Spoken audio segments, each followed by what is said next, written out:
তুমি আল্লাহর ভয়ে জেনা বাদ দিলা, আল্লাহর কাছেই চাইলা, ধৈর্য আল্লাহর জন্যই ধরলা, আশা আল্লাহর কাছেই করো, তিনি কি তোমাকে ফেরাবে?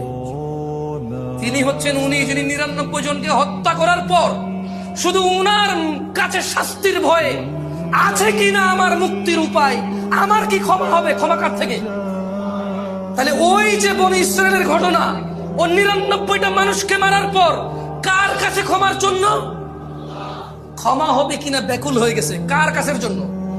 আল্লাহ থেকে। ওকে যাদেরকে মেরে ফেলছে তাদের কাছের জন্য। ও তো টেনশন করতেছে যে আমাকে কি মাফ করবে কেউ, আল্লাহ কি আসে যে আমাকে মাফ করবে, বা আমার কি ক্ষমা হবে? 99টা মারার পরও কি ক্ষমা পাবো আমি? আল্লাহ কি ওর জন্য জমিনকে কাছে করে দেয় নাই? এই মাটি তুমি এক চুল নাড়তে পারবা? এই জমিন তুমি এক চুল নাড়তে পারবা? ভাই আমার, তুমি কি বনি ইসরায়েলের ওই 99 জন হত্যাকারীর চাইতে নিজেকে খারাপ মনে করো? কেন তুমি আল্লাহকে এত এত আল্লাহর বিষয় তোমার এত ধারণা খারাপ কেন? তিনি বলছেন লা তাকনাতু মির রাহমাতিল্লাহ, আল্লাহর দয়া থেকে নিরাশ হবা না। আল্লাহর দয়া থেকে নিরাশ হওয়াই গুনাহ। ইন্নাল্লাহা ইয়াগফিরুয যুনুবা জামিআ, আল্লাহ সমস্ত গুনাহ ক্ষমা করবে। ইন্নাহু হুয়াল গফুরুর রহিম, কারণ তিনি হচ্ছে ক্ষমাকারী, দয়ালু।